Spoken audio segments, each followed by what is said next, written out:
Hello students, in this video we are going to do a problem on center of a group. तो problem ये है कि आपका अगर G कोई 2 by 2 नॉन सिंगुलर मैट्रिक्स का ग्रुप है over the field of real numbers, तो उसने कहा कि सेंटर ऑफ G फाइंड करिए। सेंटर ऑफ G का मतलब ZG फाइंड करिए। अब ZG की डेफिनेशन पता होना चाहिए। ZG की डेफिनेशन क्या होती है? ये वो एलिमेंट होते हैं G के जो बाकी सारे के सारे एलिमेंट के साथ कम्यूट करें for all y belongs to G। G के बाकी जितने भी एलिमेंट होंगे उनके सारे सारे के सारे एलिमेंट के साथ जो कंप्यूट करेगा वो एलिमेंट क्या हो जाएगा? जेड जी में आ जाएगा। ठीक है, तो चलें इसको प्रूव करते हैं। इसने कहा कि जेड जी फाइंड करना है, तो सोल्यूशन देखते हैं इसका। तो जी क्या है आपका? This is a group of all 2 by 2 non singular matrices. ठीक है, ये नॉन सिंगुलर मैट्रिक्स का ग्रुप है। तो इसमें कैसे मैट्रिक्स होंगे? ए बी सी डी, इस टाइप के मैट्रिक्स होंगे, और इसका जो डिटर्मिनेंट होगा वो नॉन जीरो होगा। तो A D minus B C वो क्या होगा? नॉन जीरो होगा। That is sing non singular. इसी का मतलब होता है नॉन सिंगुलर। ठीक है, तो A B B C D ये किस में जाते हैं? ये सारे आर में जाते हैं, राइट। तो ये आपका जी ग्रुप है। नाउ अब सेंटर ऑफ जी निकालना है आपको। सेंटर ऑफ जी कैसा होगा? सेंटर ऑफ जी जेड जी से डिनोट करते हो आप इसके। तो सेंटर ऑफ जी कैसे? You have to find this, ये आपको फाइंड करना पड़ेगा। तो to find centre of G, ठीक है। और इसकी डेफिनेशन क्या होती है? बाय डेफिनेशन जेड जी किसके बराबर होगा? वो एलिमेंट, ये मैट्रिक्स होंगे, some matrix A belongs to G so that a into b is equal to b into a for all b belongs to g। जी में जो भी मैट्रिक्स होंगे जी में, उन सब के साथ जो भी कम्यूट करेंगे वो मैट्रिक्स इसमें आएंगे। ठीक है, तो मैं इसमें कोई एलिमेंट ले लेता हूँ। मुझे अब बताना है कि इसके एलिमेंट किस फॉर्म के हैं। मुझे ये सेट फाइंड करना है, ठीक है। सुनाओ, मैं कोई एलिमेंट लेता हूँ। लेट एक एलिमेंट ले लिया A B C D, general element है, belongs to Z G B any element. ये कोई एलिमेंट मैंने उठा लिया इसमें से, ठीक है। तो अगर ये जेड जी में है तो ये बाकी सारे एलिमेंट के साथ कम्यूट करना चाहिए। तो इसका मतलब A B C A B C sorry A B C D it must must commute with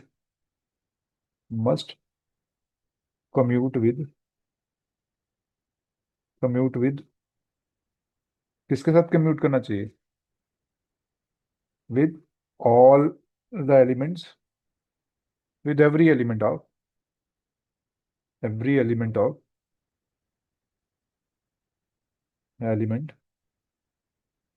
ji. G के सारे एलिमेंट के साथ ये कम्यूट करना चाहिए, ठीक है। तो सबके एलिमेंट के साथ कम्यूट करेंगे तो कोई दो एलिमेंट उठा लो। तो मैं दो एलिमेंट उठाता हूँ कोई।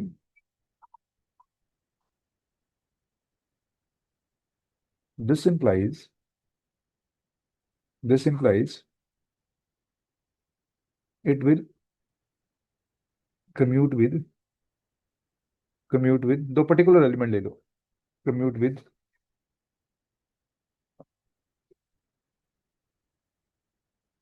0 1 0। ये डेंसिटी के बराबर नहीं होने चाहिए क्योंकि डेंसिटी तो सबके साथ करता है। तो वो हमारा, अरे यार, ये मैंने कोई एलिमेंट ले लिया से 1 0, ठीक है। एक एलिमेंट ये ले लिया, और दूसरा एलिमेंट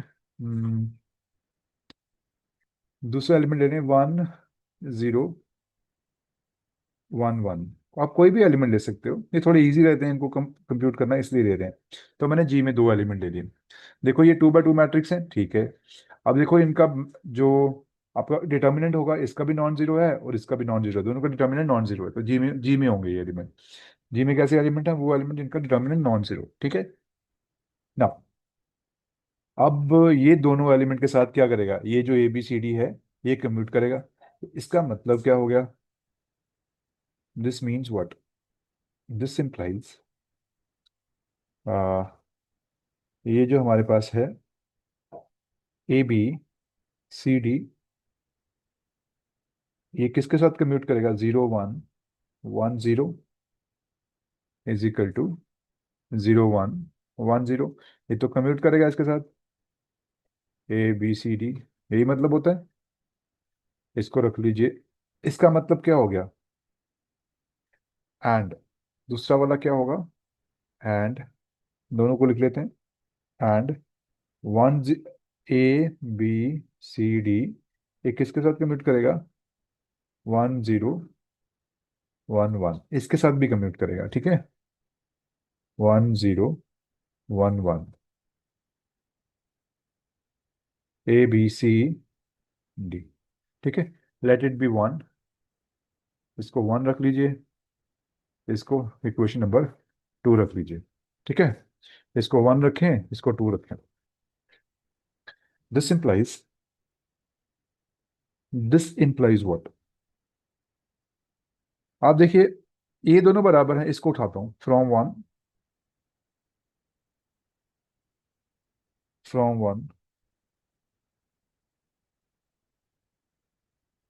1,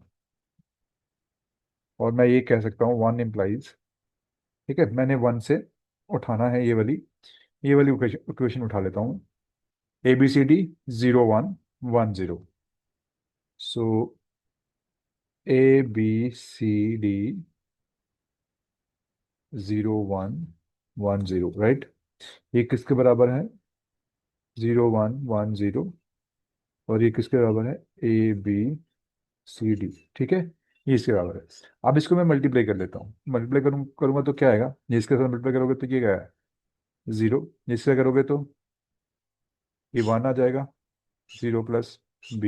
ये इससे मल्टीप्लाई करोगे तो क्या आएगा, ए। ये इससे करोगे तो क्या आएगा, 0।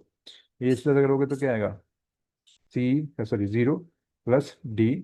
फिर ये इसके साथ करोगे तो क्या आएगा, this is going to be C, and this is going to be 0, fine.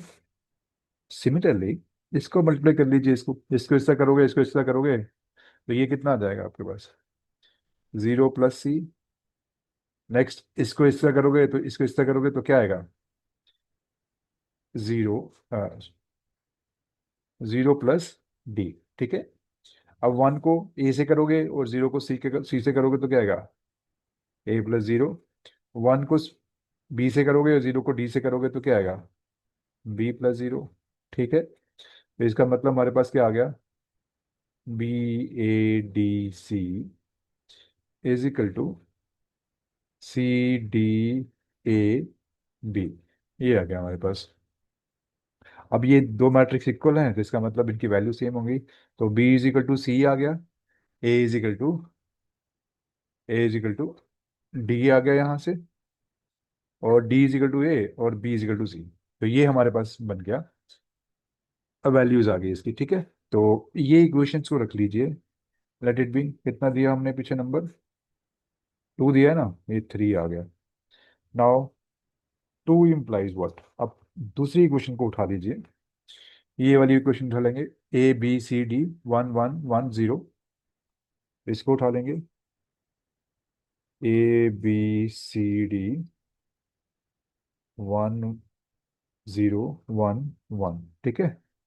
और दूसरा वाला क्या था, 1 0 1 1, इसको एक इसके साथ कंप्यूट करता है ABCD, ठीक है जी। अब इसको हम करेंगे, इसको मल्टीप्लाई कर लेते हैं। मल्टीप्लाई करेंगे तो क्या आएगा हमारे पास, A + B, देन ए को इसका करोगे तो ये 0 आ जाएगा, 0 + b। अब सी को इससे करोगे, डी को इससे करोगे तो ये है C + d। सी को 0 से करोगे, डी को किससे करोगे, डी को 1 से करोगे ये आ जाएगा, ये 1 को ए से करोगे ए, और सी से 0 हो जाएगा, ये आ गया। इसका बी हो जाएगा, ये बी से 0, बी+0। 1 को ए से करोगे, सी को 1 से करोगे A+C, और ए को बी से करोगे, 1 को डी से करोगे, तो ये आ गया B+D। ठीक है, 1 को बी से करना है और 1 को डी से करना है, तो ये आ गया हमारे पास। तो ये हमारे पास आ जाएगा A+B, this is B, this is C+D, D. ठीक है, ये आ गया। ये किसके बराबर होगा? A B, A+C, B+D। ठीक है जी, इसके बराबर आएगा। अब इक्वेट करिए। दिस इंप्लाइज, अब ये दोनों इक्वल हैं तो इसका मतलब क्या हो जाएगा? This implies A+B is equal to A, and B is equal to B तो होगा ही होगा, C+D is equal to A+C,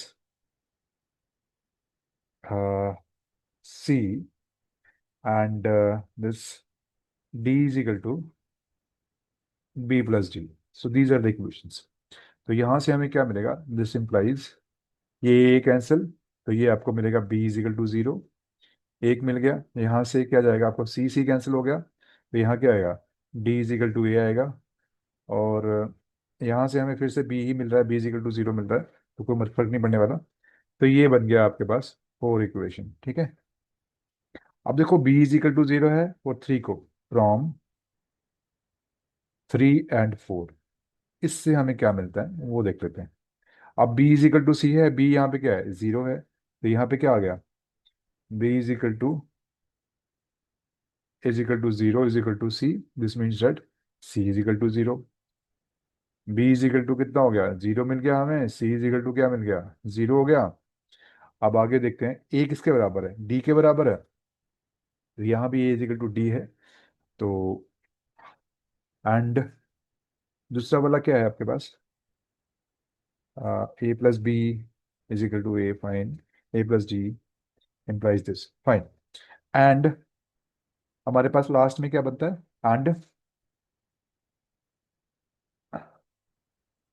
and यहां से हमें क्या मिलता है? ये दोनों से क्या मिल जाता है हमको? A is equal to D. ठीक है, सो देयर फोर, ये जो मैट्रिक्स था, ये जो एलिमेंट था हमारे पास, ये जो हमने एलिमेंट लिया था, देयर फोर इसको एलिमेंट को ले लो, ये वाला एलिमेंट। देयर फोर ABCD क्या बनेगा आपके पास? Therefore ABCD, ABCD is equal to किसके बराबर? अब A D के बराबर है तो इसको A लिख दो, C और B दोनों 0 हैं, ये लिख दो। ठीक है जी, ये है। तो दिस मीन्स दैट ये एलिमेंट किसका था? कोई एलिमेंट था किसका? G का। Since A B sorry ABCD, ये जो एलिमेंट था ये belongs to G, is any element, कोई आर्बिट्री एलिमेंट था, any element. This means that, और ये किसके बराबर है? A0, सॉरी A0 और 0A। So this means that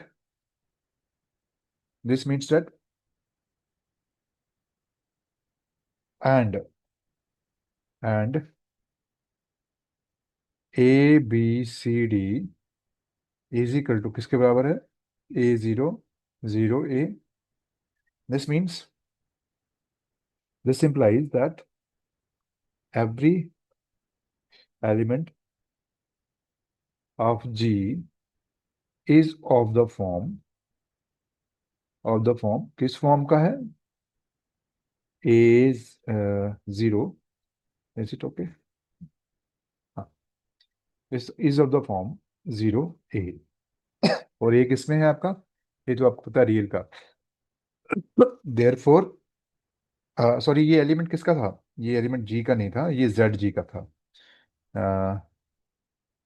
ये थोड़ी सी गड़बड़ हो गई, इसको करेक्ट कर लीजिए। दिस बिलोंग्स टू ZG, ये हमने ZG में लिया था ना। अब यहां से देख सकते हो, ये हमने जेड जी में लिया हुआ है, तो ये थोड़ा ध्यान रखना है इसको। ठीक है, ये जेड जी का एलिमेंट है और ये दोनों बराबर हैं। तो इसका मतलब क्या हो गया? So this means that every element of of Z G का एलिमेंट किस फॉर्म का है? इस फॉर्म का। दैट इज जेड जी का कौन सा सेट बन जाएगा? मैं यहाँ पे जेड जी जो मैंने लिखा है यहाँ पे, हाँ गया जेड जी, ये जो एलिमेंट है यहाँ पे, ये किस तरह के सेट बन जाएंगे आपके पास? किस तरह के मैट्रिक्स आएंगे इसमें? A zero zero A, where A belongs to, say that a belongs to r and, sorry ये ए है आपका, ठीक है जी, एंड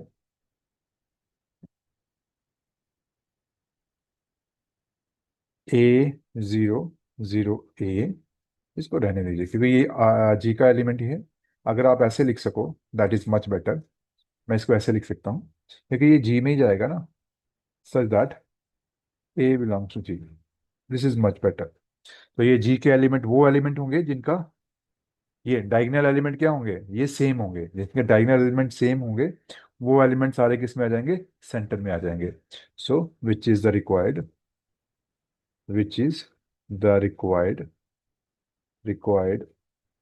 सेंटर ऑफ जी। ठीक है, तो यही हमें फाइंड करना था, यही हमारी रिक्वायरमेंट थी। उसने कहा था फाइंड करिए सेंटर ऑफ जी, फाइंड करिए। हमने जी ये लिया, सेंटर ऑफ जी में हमने मैट्रिक्स लिए किस फॉर्म के, जो किसके साथ कम्यूट कर रहे हैं? बाकी सारे एलिमेंट के साथ कम्यूट करते हैं। हमने कोई एलिमेंट उठाया और उस एलिमेंट को कोई दो एलिमेंट के साथ कम्यूट किया, फिर हमने क्या किया? ए और बी फाइंड किया, ए बी सी डी सारे फाइंड किए, जैसे यहाँ पे है, ये सारे हमने फाइंड किए हैं। तो ये वैल्यू मैंने जब इसमें पुट की तो मेरे पास ये आ गया, A B C D is equal to this. तो ये बी सी डी किस में था? जेड जी में था। तो कोई भी एलिमेंट जेड जी का किस फॉर्म में होगा? इस फॉर्म का होगा। तो मैं यहाँ पे यही लिख दिया कि कोई भी एलिमेंट किसका होगा? इस फॉर्म का होगा। जब इस फॉर्म का एलिमेंट होगा तो जेड जी को आप कैसे लिख सकते हो? जेड जी को आप कैसे लिख सकते हो? इस फॉर्म में लिख सकते हैं, ठीक है। तो वही रिक्वायरमेंट होगी किसकी? सेंटर ऑफ जी की। तो इस तरह से आप निकाल सकते हैं, ठीक है। तो इस तरह से हम इस क्वेश्चन को सॉल्व कर सकते हैं। कोई एलिमेंट ले सकते हो, फिर उसको कम्प्यूट करिए, एबीसीडी फाइंड करिए, जो भी आएगा वो आपका रिक्वायर्ड जेड जी होगा। तो इस तरह से आप जेड जी फाइंड कर सकते हैं। तो आज हम लोग यहीं पे रुकते हैं, कल फिर मिलते हैं एक नए क्वेश्चन के साथ। तो थैंक यू।